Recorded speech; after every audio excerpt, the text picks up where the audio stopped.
नमस्कार, मैं हूँ श्वेता और ये है मेरी प्यारी मौसी, मेरी बड़ी मौसी, सबसे बड़ी मौसी शिव कुमारी शर्मा, जो कि एक टीचर थी और एज अ प्रिंसिपल वो रिटायर हुई। तो आज मैं आप सबसे मिलवाना चाहती हूँ उनको, क्योंकि ये एक इंस्पिरेशन है हम औरतों के लिए। उन्होंने एज आप देख रहे हैं उनकी एज अभी ऑलमोस्ट 80 के आसपास पहुंच गई होगी। कितने साल की हो गई आप? 80 साल। 80 साल की। 80 साल। तो जिस जमाने में लड़कियां स्कूल भी नहीं जाती थी, पढ़ाई और स्कूल कॉलेज का तो सवाल ही नहीं था, बेसिक एजुकेशन भी जब नहीं दिया जाता था उनको, उस जमाने में आप स्कूल गई और कॉलेज भी गई और यूनिवर्सिटी भी गई। तो आप हमें बताइए कि आपने कैसे अपनी पढ़ाई की शुरुआत कैसे की? शुरुआत तो पिता के द्वारा हुई, क्योंकि वो लेखक थे, हिंदी के प्रकांड विद्वान थे। 7 किताबें उन्होंने लिखी थी। वो अपनी पुत्रियों को कैसे अक्षर रखते, इसलिए वे 6 वर्ष की आयु में मुझे 49 में कलकत्ता लेके चले आए। उसके बाद से ही पढ़ाई का क्रम शुरू हुआ। फिर और बाकी छोटी बहनें आई, सभी की शिक्षा दीक्षा हुई, मेरी भी हुई। बड़े होने पर विवाह भी संपन्न हुआ और इसके बाद तो विवाह के बाद फिर कैसे पढ़ाई की आपने? विवाह तो जल्दी हो गया होगा। तो शिक्षा तो पूरी हो गई थी, इंटर की परीक्षा दे करके विवाह हुआ और उसके बाद इंटर मतलब 12th का।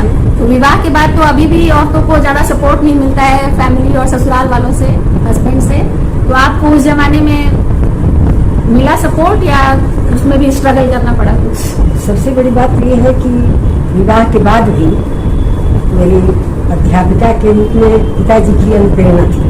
उन्होंने अपनी इच्छा व्यक्त की कि तुम कहीं जा करके किसी विद्यालय में पढ़ाओ, और उन्हीं के कारण ये कार्य मैंने प्रारंभ किया। और इसमें अब घर के लोग भी नहीं चाहते हुए भी मान गए, और इस प्रकार शिक्षा दीक्षा में भी मैंने अपनी रुचि दिखाई और बच्चों को पढ़ा करके उन्हें अपनी जगह पर स्थापित किया। इस तरह से ये जीवन भी मेरा धीरे धीरे पार हुआ। तो बाद में आपने ग्रेजुएशन और एमए किया, वो कैसे किया? पहले पढ़ाई कंप्लीट किया? विवाह से पहले इंटरमीडिएट की परीक्षा में पास कर चुकी थी। उसके बाद और 4 वर्ष तक पढ़ाई नहीं हुई, लेकिन जब पढ़ाने 4 साल का ब्रेक ही सारी मैंने BA MA हिंदी से, और इसके बाद हिंदी की जितनी परीक्षाएं थी, साहित्य अलंकार विधि श्री सरस्वती, सारी 4 परीक्षाएं मैंने पास की। इतनी परीक्षाएं तो हम लोगों ने भी नहीं की है, तो परीक्षाएं देने का रिकॉर्ड बनाया है इन्होंने। हिंदी उससे पढ़ने के बाद किसी भी विद्यालय में छात्राएं जब जाती थी और हर प्रश्न का उत्तर देती थी हाथ उठा करके, तो मेरा नाम होता था कि कैसी अध्यापिका है जिन्होंने हिंदी में लड़कियों को इतना आगे, छात्राओं को इतना आगे पढ़ाया है। तो बड़ी खुशी और बड़ा आनंद होता था, और उस आनंद से प्रेरित होकर के मैं और आगे अपनी, हम सब भी छोटे थे और हम भी इनके छात्र छात्राएं रह चुके हैं, तो हमें पता है कि इनका जो पढ़ाने का स्टाइल भी है वो भी बहुत अच्छा है। ऐसा कि आपने सुना कि उन्होंने घर, स्कूल और बच्चे सब मैनेज किया। तो अब मैं पूछना चाहती हूँ कि कितना मुश्किल था सब कुछ करना, क्योंकि उस जमाने में तो कोई मिक्सर और वॉशिंग मशीन और कुछ भी सुविधा नहीं होती थी, सारे काम हाथ से करने पड़ते थे। तो आपने कैसे मैनेज किया? घर, स्कूल, हस्बैंड, बच्चे, 3 बच्चे हैं इनके, मेरे 3 कजिन्स हैं, तो सब कैसे आपने मेंटेन किया सब कुछ? और सबसे अच्छा साफ सुथरा घर मौसी का रहता था और सबसे अच्छे डिशेस बनाती थी। जब हम छोटे थे तो अच्छे अच्छे खाना खाने के लिए हमेशा मौसी के घर जाते थे। तो ये सब कुछ कैसे होता था ये? क्योंकि ये तो मैजिकल है बिल्कुल। ये तो मेरा गौरव बढ़ाया है, इसलिए मुझे पसंद है। तो सबसे बड़ी बात यह है कि उस समय आर्थिक स्थिति भी अपने सीमित दायरे में थी, इसलिए सारा कार्य अपने हाथ से करना पड़ता था और उसे संपादित करके ही विद्यालय में भी उपस्थित होना आवश्यक था। इसलिए 11 बजे से स्कूल चलता था और 1.5 घंटे का रास्ता था। कॉलेज स्ट्रीट से भवानीपुर जाने में 1.5 घंटा लगता था। 8:30 बजे रसोई का सारा कार्यक्रम घर का करे, 3 बजे उठ करके सारा कार्य 8:30 बजे मैं निकल जाती थी और वहाँ पहुँच करके छात्राओं को भी शिक्षित करने में मेरा पूरा सहयोग रहा। और सभी बच्चे बड़े प्रसन्न रहते थे मुझसे, क्योंकि मैं बच्चों को मारना नहीं जानती थी। तो जैसा कि आपने सुना, उन्होंने पढ़ाई की, लिखाई की, वो टीचर बनी, फिर उन्होंने अपने एजुकेशन को इतना परस्यू किया लॉन्ग टाइम तक, बहुत ज़्यादा हायर एजुकेशन लिया और फाइनली वो प्रिंसिपल बन गई। और फिर रिटायर हुई, लेकिन उसके बाद भी उनका कार्यक्रम खत्म नहीं हुआ। वो राइटर भी हैं और बहुत कुछ लिखती रहती हैं। तो मैं ये जानना चाहती हूँ कि रिटायर होने के बाद सब आराम करते हैं और सास बनने के बाद और ज़्यादा आराम करते हैं, लेकिन आप इतना काम कैसे करती हैं? वो अभी भी घर के सारे काम खुद करती हैं, अपने सारे काम खुद करती हैं और ऊपर से लिखने का भी टाइम निकाल लेती हैं। हम तो घर के काम करके सिर्फ सो ही सकते हैं और कुछ नहीं कर सकते।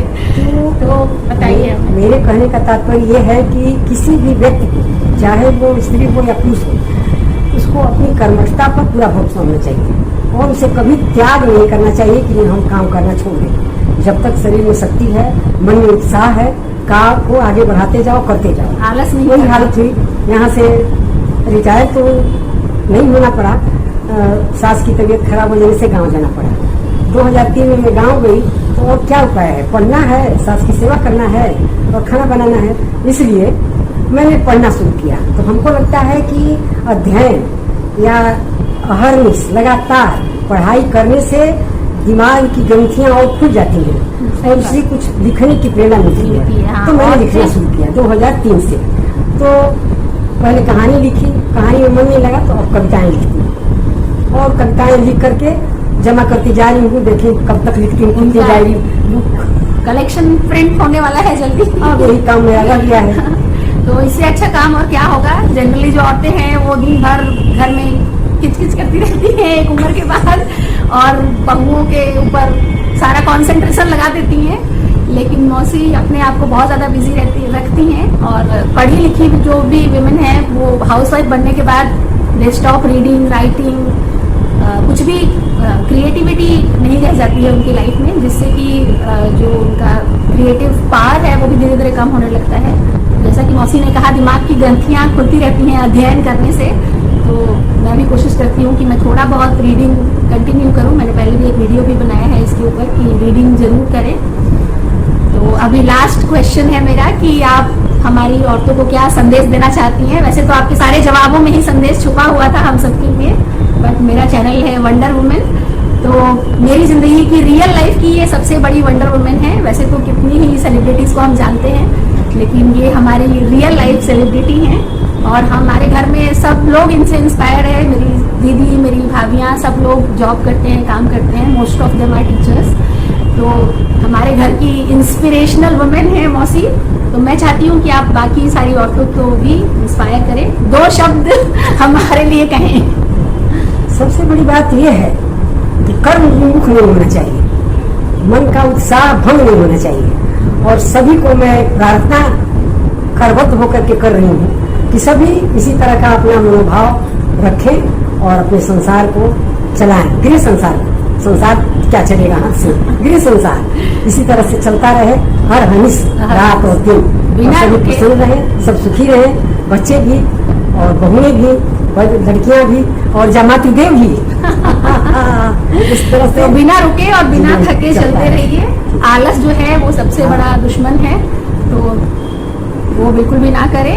और जो भी आपके शौक हैं, जैसे मौसी को पढ़ने का शौक था, वो उन्होंने अपना शौक पूरा करती रही रिटायरमेंट के बाद भी। अभी वो गांव में रहती हैं हमारे नेटिव प्लेस पे, वहाँ भी उन्होंने पढ़ाई जारी रखी है, लिखना जारी रखा है और बहुत सारे बच्चों को वो पढ़ाती भी हैं फ्री में।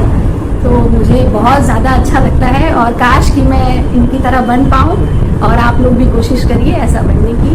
Thank you very much.